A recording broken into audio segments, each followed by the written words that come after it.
Good evening. My name is Melissa Spiel, and I'm one of the maternal-fetal medicine physicians at Beth Israel in Boston. And I'm here to present to you this evening on cardiovascular disease in pregnancy and beyond. I have no financial disclosures. Our learning objectives are to understand the epidemiology of cardiovascular disease, to understand pregnancy cardiovascular changes, to recognize symptoms and signs that warrant evaluation, to distinguish normal from abnormal physical exam findings and clinical study results, and to develop an awareness of obstetric medications' impact on cardiovascular patients, as well as an awareness of adverse pregnancy outcomes on lifelong cardiovascular disease. We'll first begin with the epidemiology. This is a depiction of the causes of pregnancy-related death in the United States from 2014 and 2017. This is data that was adapted from the Centers for Disease Control and Prevention maternal mortality surveillance data.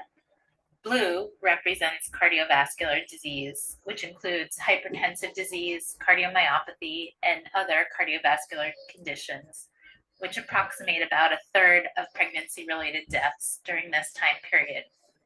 Orange represents all other causes of death, such as infection, hemorrhage, thromboembolism, cerebrovascular events, amniotic fluid embolism, anesthesia complications, among others. This figure demonstrates maternal mortality by etiology and time relative to delivery. The first column of bars represent during pregnancy, cardiovascular disease, non-cardiovascular disease, infection, followed by the day of delivery, as well as the days postpartum. As you can see, cardiovascular related disease, whether it's hypertension, stroke, cardiomyopathy, are predominant contributors to adverse maternal outcome. Importantly, when considering maternal mortality, we must consider the changing demographic. Age older than 40 increases the risk of heart disease related to maternal death 30 times that in younger women. Hypertensive disorders affect up to 10% of pregnancies and can lead to maternal morbidity and mortality. Severe and early onset hypertension during pregnancy put women at increased risk of cardiac compromise during or following delivery. In pregnancies complicated by hypertension, the incidence of myocardial infarction and heart failure is 13 times and 8 times higher, respectively, than in healthy pregnancies. Pre-pregnancy obesity increases maternal death risk due to cardiac cause, especially with moderate to severe obstructive sleep apnea.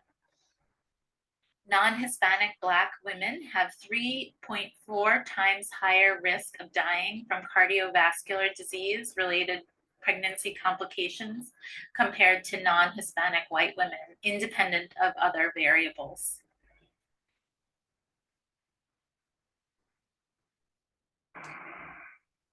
This figure represents data from the Centers for Disease Control and Prevention data on maternal mortality ratio by race and ethnicity from 2014 to 2017. As you can see, non-Hispanic Black women experience the highest mortality per 100,000 live births, followed by non-Hispanic American Indian, Pacific Islanders, non-Hispanic white, and Hispanic or Latino women. The blue, light blue, represents non-Hispanic Black women.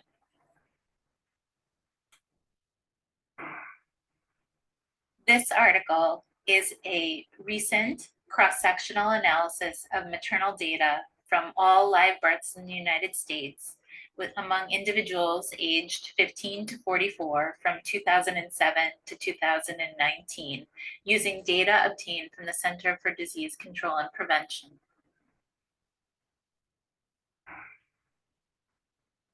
One of the main findings in this study is that the trend in the age-adjusted incidence of new onset hypertensive disorders of pregnancy increased over time. The red line is represented by rural population and the blue line by urban population. As you can see, regardless of where the patient initiated care, there was an increasing incidence of new onset hypertensive disease during this study period. When one further examines their data, one finds that the trend in the incidence of new onset hypertension increases among all ages, as depicted by this diagram. Further, the trends in increasing hypertension are depicted by race and ethnicity in these diagrams below. The incidence was highest among individuals with live births who identified as American Indian, Alaskan Native, or non-Hispanic Black. When trying to divide hypertension by type, including chronic hypertension and hypertensive disorders of pregnancy, as you can see in this diagram, over the years, both have increased in this time period. However, there has been a more rapid increase in hypertensive disorders of pregnancy. With this important framework about the increasing problem of maternal mortality and in hypertensive diseases of pregnancy, let's sidestep and think about pregnancy physiology. This is a somewhat busy diagram to demonstrate the pregnancy cardiovascular physiology. What I would like you to focus in a little bit is blood pressure changes during pregnancy. Typically, blood pressure naters at approximately 16 to 18 weeks of pregnancy, and then will return to normal in the third trimester. This is increasingly important as we think about cardiovascular risk and complications in pregnancy. Here is another chart representing similar pieces of information from the previous slide, but this one partitions out each trimester of pregnancy, labor, early postpartum, and late postpartum. Because of increases in estrogen and progesterone and the activation of the renin-angiotensin-aldosterone system, pregnancy causes a continuous increase in cardiac output and plasma volume, and a decrease in maternal systemic vascular resistance. Blood pressure initially decreases, but then increases in the third trimester. As you are aware, uterine mechanical compression of the inferior vena cava can occur during the second and third trimesters. This can potentially reduce venous return to the right ventricle, causing a postural hypotensive syndrome and exacerbate lower extremity edema. These changes are amplified further in women with multiple gestations. This table is adapted from the FACOG practice bulletin, and I find it extremely helpful at parsing out the different stages of labor and the early postpartum period in more detail. Importantly, during labor and after delivery, there are dramatic changes in cardiac output, heart rate, blood pressure, and plasma volume. Although heart rate and blood pressure normally decrease within 48 hours postpartum, blood pressure may increase again between days 3 to 6 due to fluid shifts. During this period, it's extremely important for clinicians to monitor patients for hypertensive complications and those related to fluid overload. Increased hydrostatic pressure and decreased colloid osmotic pressure render women with cardiovascular disease susceptible to pulmonary edema at the time of delivery and immediately postpartum, particularly in women with severe cardiovascular disease and excessive IV fluid administration or preeclampsia, or both. Increased plasma atrial natriuretic peptide levels in the first week postpartum allow for postpartum diuresis. Maternal hemodynamics generally return to pre-pregnancy state 3 to 6 months after delivery. This diagram helps us to understand how blood pressure can increase and what some of the contributing factors are. There can be sympathetic activation, as well as contributions from the aldosterone angiotensin renin system, plasma volume changes, all are contributing to this outcome. When thinking about maternal cardiovascular disease as it relates to pregnancy, it's often helpful to think about lesions that affect the right heart and lesions that affect the left heart. Generally speaking, the right ventricle is volume tolerant and pressure sensitive, while the left ventricle is pressure tolerant and volume sensitive. How do some of these physiologic changes affect the heart? Well, structurally, the heart ventricles adapt to the plasma volume increases during pregnancy. Left ventricular end diastolic volume increases by approximately 10%, and left and right ventricular mass increase by approximately 50 and 40% respectively. Reports of ejection fraction during pregnancy are varied, and ejection fractions in some women show no change. Importantly, approximately 20% of women have diastolic dysfunction at term, which may be associated with dyspnea on exertion. Structural changes of the heart typically return to baseline before 1 year postpartum. This slide depicts some of the vascular changes in pregnancy that can lead to vessel rupture.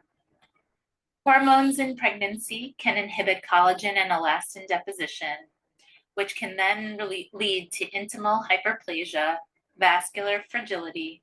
There are changes in blood volume and stroke volume, and cardiac contractility that can all lead to an adverse outcome of dissection. Now, considering all of these pregnancy-related changes that contribute to cardiac disease complications, it's important to also think about those that are at increased risk.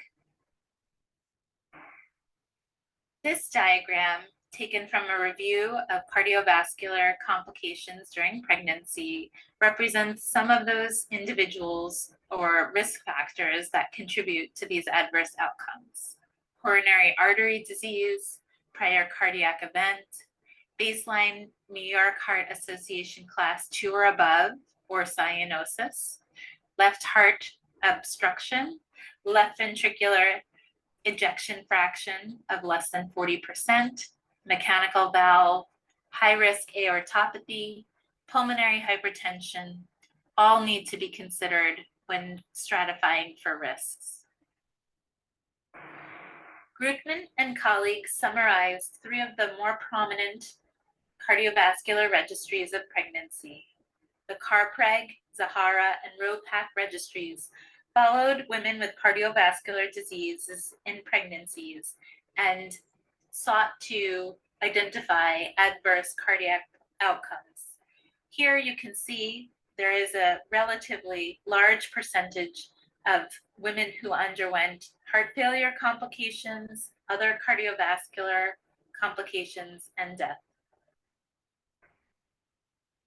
Dr. Silverside summarized the incidence of maternal cardiac events within each modified WHO risk group and stratified according to CARPREG risk score. The x-axis shows each modified WHO class and its corresponding frequency of adverse primary maternal cardiac events, which are demonstrated in the y-axis. As you can see, with increasing modified WHO class, there was increasing adverse cardiac events. The rising trend in maternal deaths related to cardiovascular disease appears to be due, at least in part, from acquired heart disease, which includes hypertensive diseases, cardiomyopathy, and arrhythmia. These adverse outcomes can typically present with heart failure, myocardial infarction, arrhythmia, or aortic dissection. While we are not cardiologists, as obstetricians, we need to know some basic information about how to evaluate cardiac status in pregnancy. We need to think about when to refer a patient for cardiology consultation, when to get imaging and what type of imaging, and what laboratory tests to obtain. We can begin to think about the workup when we begin to think about the presentation of our patients. Are they reporting shortness of breath, chest pain, palpitations, syncope, and fatigue? And how is it different from normal pregnancy changes? It's important that we do not delay diagnosis, thinking or misunderstanding some of the symptoms from true cardiac disease. FACOG put out this red, yellow, and green guideline to help us understand when to proceed with prompt evaluation. Some red flags when a patient presents to the office are severe hypertension, prominent tachycardia, and dyspnea with a high respiratory rate. When considering whether or not to act on a blood pressure, it's important to think of the context. Was the blood pressure timed correctly in a period of rest and absence of tobacco and caffeine exposure? Is the blood pressure cuff size correct? And was the patient positioned appropriately? When performing your cardiovascular exam, consider whether or not you can see the jugular venous distension. Are you hearing abnormal heart sounds? Is there wheezing or crackles on your exam? Is the edema that you're noting significantly pronounced above and beyond that what you would normally see in pregnancy? To further educate you, I have added these YouTube videos for you to look at on your own to further explore your physical exam findings. On this slide, I have just added a reminder about radiation risks for cardiopulmonary imaging. And the main point is that most imaging can be performed safely when indicated. A chest X-ray in normal pregnancy may look different from the non-pregnant individual. You can see straightening of the left upper cardiac border. You can see a horizontal position of the left heart, increased lung markings, and small pleural effusions in the early postpartum period. EKGs in normal pregnancy can also be different from the non-pregnant state. One could see left QRS axis deviation, Q waves, T wave abnormalities, and ST segment and T wave changes. So it's important to think about the context in which you are obtaining the EKG and ask for guidance if you see abnormalities. Here is just a brief representation of some of the changes that you might see in an EKG before pregnancy and during pregnancy for reference. Echocardiograms in pregnancy also differ from the non-pregnant state. There can be a slightly increased left ventricular and systolic dimensions. Typically, left ventricular ejection fraction or fractional shortening is unchanged. There can be an increased left ventricular radial and longitudinal strain, moderate increase in right atrial and ventricular size, as well as progressive dilation of pulmonary, tricuspid, and mitral valve annuli. Functional pulmonary, tricuspid, and mitral regurgitation are common, as well as the presence of a small pericardial effusion. BNP is often used to diagnose conditions associated with increased volume and pressure overload. Serum levels are higher in pregnancy, but usually still within the normal range. BNP levels elevate in early postpartum periods, secondary to increased venous return to the heart and results in increased diuresis after delivery. After reviewing a fair amount about the increasing incidence of hypertension and hypertensive diseases in pregnancy, what can we do about it? What has changed over the last 2 decades in our management, and how can this improve our outcomes? Many of you may be familiar with the CHAP trial. This was published a few years ago and has changed our practice at the moment. This was a multi-center randomized controlled trial which examined the safety and efficacy of tight blood pressure controlled as compared to the usual care. Those who were randomized to the tight blood pressure control group received antihypertensive agents with a goal of blood pressure of less than 140/90, as compared to when one would usually initiate blood pressure medications in pregnancy of 160/105 or above. The trial's primary outcome was a perinatal composite: fetal or neonatal death up to 2 weeks, preeclampsia with severe features, placental abruption, preterm birth under 35 weeks, or small for gestational age newborn. Secondary outcomes included maternal composite for severe adverse perinatal outcome and postpartum adherence to treatment up to 12 weeks after delivery. As you can see in this table, the primary and safety outcomes are represented. The primary composite outcome was less common in the treated group as compared to the control group, and all the individual parameters are listed below. The number of patients who would need to be treated to prevent one primary outcome event is approximately 15 patients.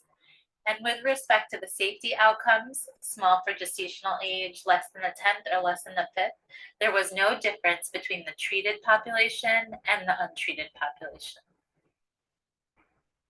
Based on this study's findings, ACOG and SMFM updated their recommendations, utilizing 140/90 as a threshold for initiation of titration of medical therapy for chronic hypertension in pregnancy, rather than the previously recommended threshold of 160/110.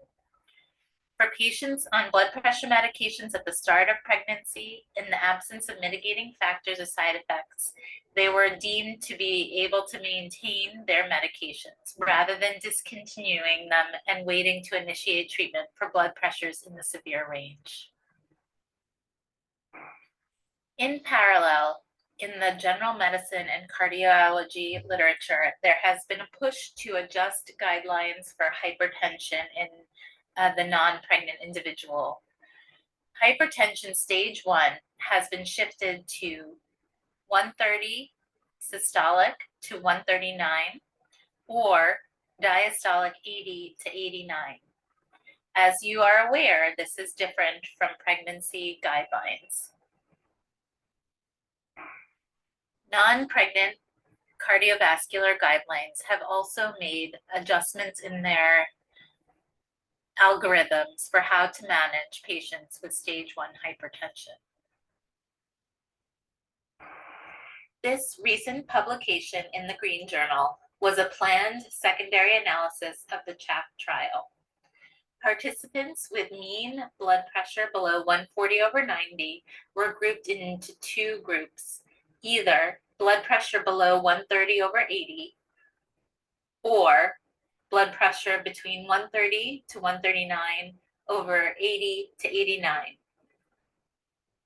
The primary composite outcome was preeclampsia with severe features, indicated preterm birth before 35 weeks, placental abruption, or fetal or neonatal death. And the secondary outcome was small for gestational age, similar to the initial trial. This is a representation of the maternal and neonatal morbidity by hypertension from the study. In the bold, you can see the statistically significant differences for the risk ratios. The composite outcome was reduced in those who had more tight control, meaning a blood pressure of less than 130/80, while the safety outcomes, small for gestational age at less than the 10th or 5th percentile, were not statistically different between the two groups. Next, let's consider how to appropriately plan for delivery in a cardiac patient or those who have cardiovascular disease in pregnancy. Providing highly skilled care in individuals with cardiac disease considering pregnancy requires a multi-pronged approach at each stage. Whenever possible, optimization of health status should be attempted and achieved before pregnancy. People with known cardiovascular disease should be evaluated by a cardiologist, ideally before pregnancy, or as early as possible during the pregnancy, for an accurate diagnosis and assessment of the effect pregnancy will have on the underlying cardiovascular disease. Once pregnant, antepartum and peripartum care should be managed in a multidisciplinary fashion, and indications for specialized monitoring should be considered. Postpartum is a very important period for patients who have cardiovascular disease and need to be monitored closely. Considerations for labor and delivery are important to think about in advance. Earlier in this presentation, FACOG had a table that demonstrated some cardiovascular changes for pregnancy. Here is just another slide to represent what happens to cardiac output during contractions. Increase in sympathetic activity, increase pain and stress, which can also increase cardiac output and heart rate. Expulsion of uterine blood following a contraction will then lead to a further increase in cardiac output depending on the position. And cardiac output can increase 10 to 30% in the first stage of labor and 50% in the second stage of labor. Positioning of the participant is extremely important. As you all know, positioning in the supine orientation can lead to compression of the IVC, reduced venous return, reduced cardiac output, and compression of the aorta, leading to increased arterial pressure. Ideally, lateral decubitus is preferred because there is no impairment of venous return and no increase in systemic arterial pressure. Consultation with your anesthesiologist is important. On this slide are just a few considerations of what one might want to take into account when planning for a delivery of a cardiovascular patient. The lines that are needed, the positioning, what medications to avoid, the hydration status, and certainly who's at risk for adverse complications. Typically, regional anesthesia is considered in the idea of early and slow. Pain tends to lead to an increase in heart rate.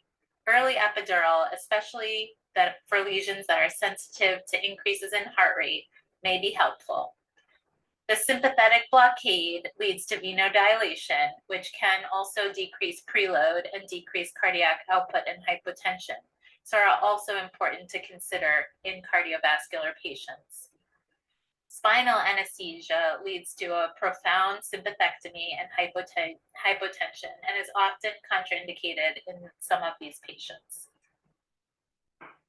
On this slide, I've listed 3 common medications for which we use in obstetric practice, which may need to be given pause when considering in a cardiovascular patient.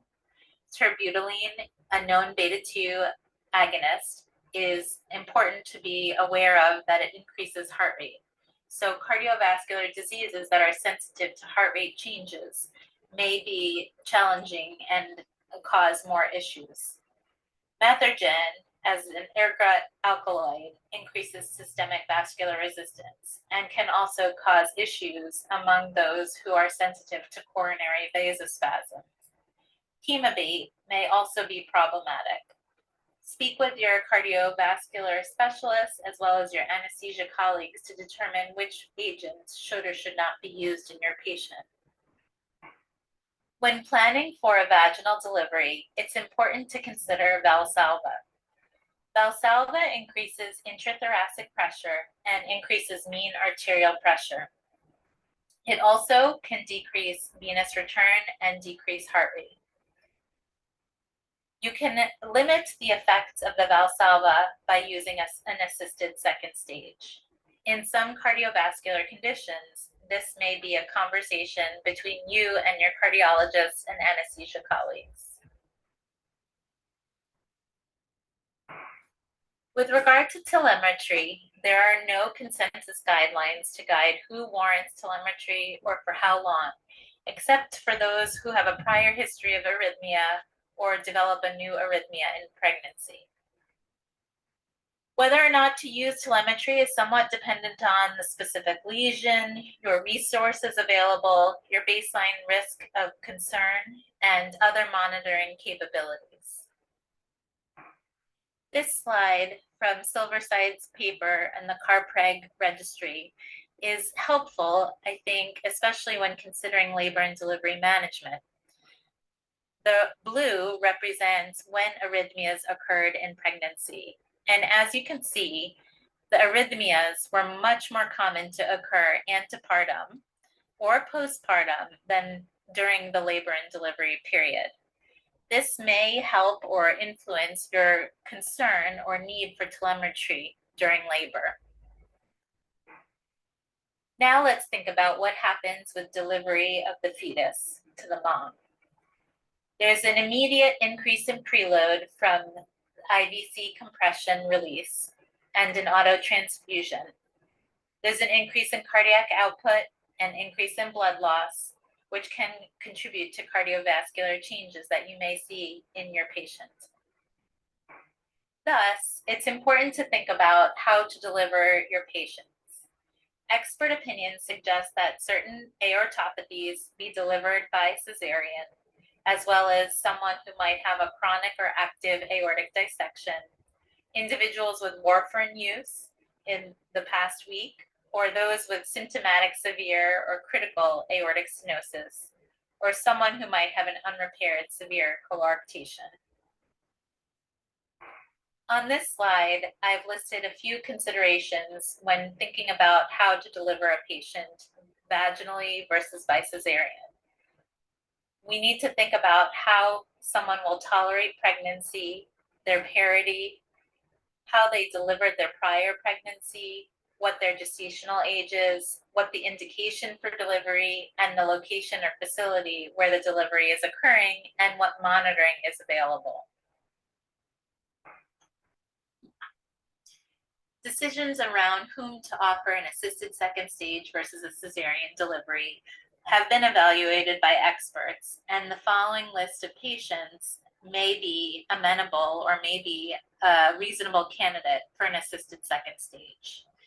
Those on the list are considered advanced heart failure, severe symptomatic ventricular dysfunction, repaired or unrepaired coarctation, if still with elevated gradients, ascending aorta dilation with the dimensions listed on the slide, those with a cardiac event during pregnancy, such as an MI or a SCAD, those with pulmonary artery hypertension, those with severe asymptomatic aortic stenosis, or those with severe mitral stenosis. This slide lists a few types of patients whom you might not want to do a cesarean delivery, but you might want to strongly consider an assisted second stage. Those individuals include preload-dependent lesions, those with Fontan circulation, those with a moderate or severe aortic stenosis, those with an obstructive hypertrophic cardiomyopathy, those with borderline aortopathies, or those with prior non-aortic arterial dissections. Let's assume you've now made it safely through the pregnancy and delivery and are now considering how to best manage your patient postpartum and beyond. There has been increasing data that suggests reproductive history predicts long-term cardiovascular risk. In the early reproductive years, adverse pregnancy outcome, specifically hypertensive disorders of pregnancy, gestational diabetes, preterm delivery, and growth restriction, contribute to adverse cardiovascular risks long-term. This study looked at adverse pregnancy outcomes and prediction of blood pressure trajectories approximately 3 years postpartum. And as you can see in the table, hypertension of pregnancy, preterm delivery, small for gestational age newborn, gestational diabetes, all increase the percent of patients with chronic hypertension at 3 years postpartum. What about other cardiovascular complications? Well, we know that individuals who have hypertensive diseases in pregnancy are at accelerated cardiovascular risks, specifically for coronary artery disease, heart failure, aortic stenosis, and mitral regurgitation. We know from data now almost a decade old that preeclampsia is associated with peripartum cardiomyopathy. On the left, you can see a pie graph where the green represents all deliveries and the red sliver represents preeclampsia. On the right represents pregnancy is complicated by peripartum cardiomyopathy, and those with preeclampsia and peripartum cardiomyopathy make up the red portion of the pie. This is not an insignificant portion and likely has something to do with the two-hit hypothesis for peripartum cardiomyopathy development. What about long-term cardiomyopathy, not just peripartum cardiomyopathy? Well, that too seems to be associated with preeclampsia. In this study, you can see the hazard ratio for severe preeclampsia and cardiomyopathy long-term is 2.2. Likewise, in the lessened severity, there's still an increased risk of cardiomyopathy long-term. Well, now you're probably thinking it's hopeless. Hypertensive disease and cardiovascular disease is a death sentence.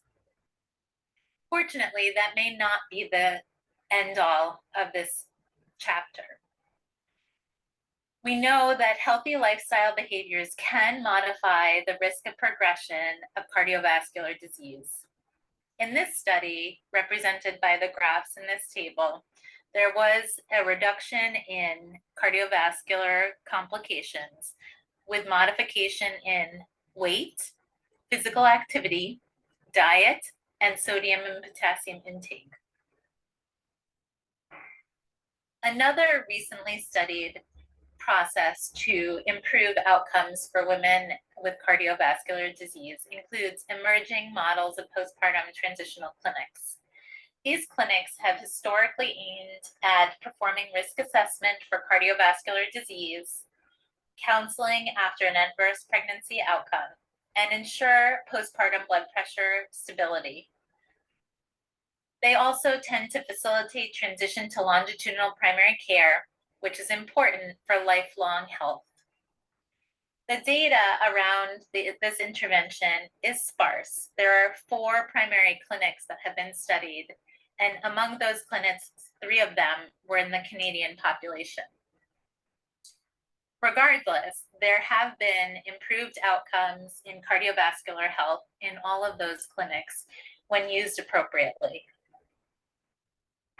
We reviewed a lot of information today. Cardiovascular disease is a quite broad topic, but I think a few takeaway points are listed below. Pre-pregnancy cardiovascular disease increases risk for pregnancy. Pregnancy-related cardiovascular disease are associated with lifelong cardiovascular disease. Cardiovascular disease remains a leading cause of death among men and women in the US, and over 80% is considered preventable. More research and interventions are needed to improve pregnancy and lifelong outcomes for those who suffer from cardiovascular disease. Thank you so much for your attention. I will now be available for any questions. Thank you.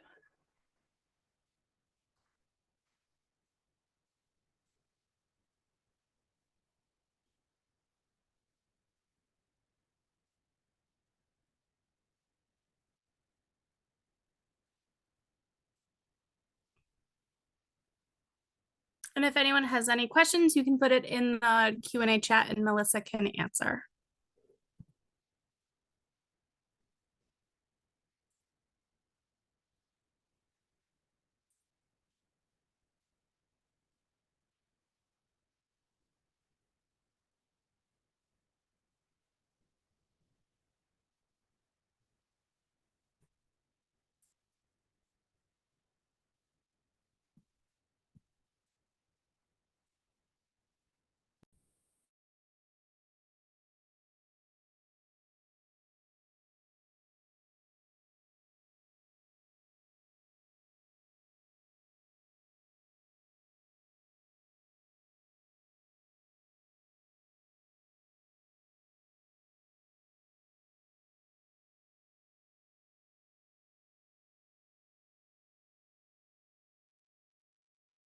Hi, thank you so much for your question. I can't seem to show my video at the moment, but we have a question from the audience around caution for oxytocin bolus in cardiac patients. And yes, there is a recommendation to avoid oxytocin bolus in cardiac patients.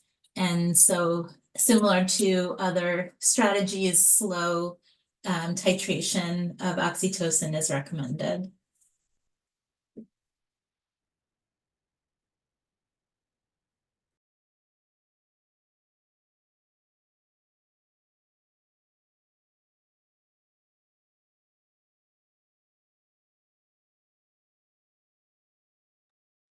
Thank you.